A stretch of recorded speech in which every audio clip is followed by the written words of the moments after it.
Christopher Marlowe was the bad boy of Elizabethan literature. He pushed the limits of literary form. He challenged the religious status quo. He challenged social norms, legal norms of behavior. In a word, Marlowe pushed limits.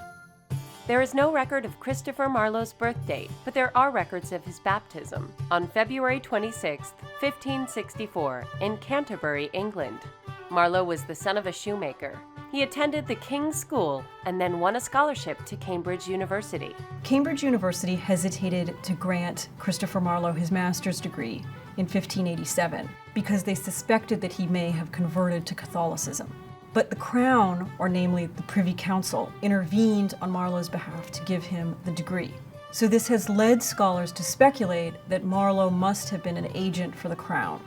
After his education at Cambridge, Marlowe went to London to produce literature for the public stage. This is the beginning of the professionalization of writing and the concept of a person living as a writer.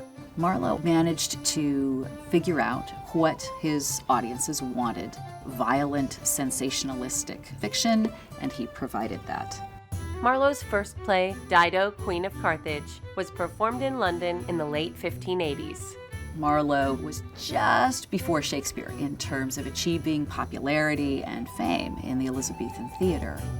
Marlowe's second play, Tamburlaine, was performed in the London stage around 1587, and it's one of the first plays to use blank verse in an effective theatrical way. Blank verse is unrhymed iambic pentameter, and so it's a big deal to try to develop that. After Tamburlaine, Marlowe wrote only 4 additional plays: Dr. Faustus, Jew of Malta, Edward II, and Massacre at Paris.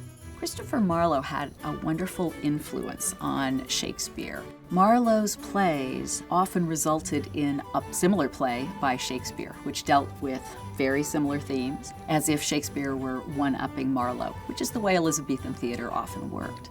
Marlowe wrote 4 plays that are famous today. Shakespeare wrote 38. But those 4 plays that Marlowe wrote provided Shakespeare with the plot material for 4 of his most popular plays, so that Jew of Malta becomes Merchant of Venice, Dr. Faustus becomes Macbeth, Edward II becomes Richard II, and Tamburlaine becomes the Henriette. Marlowe's most famous play was The Tragical History of Dr. Faustus. Dr. Faustus was incendiary. During a period of time when you had Puritans outside of the theater rallying against it as the devil's cauldron, Marlowe puts on a play where the title character summons the devil on stage. This is a period of time when people are new to the theater, and if you can imagine having a title character draw a whole bunch of circles and pentagrams on stage and mumble in Latin, and poof, a devil appears, you have a sense of just how frightening that play might have been. Christopher Marlowe never married and died when he was only 29 years old on May 30th, 1593. Marlowe died in typically sensationalistic circumstances. He was stabbed in the eye, he was at a boarding house, and presumably there was a dispute over the bill or the reckoning. This is thought by many people to be simply a cover. A few days prior, he had been accused of treason and of heresy. The timing of this death is extremely suspect.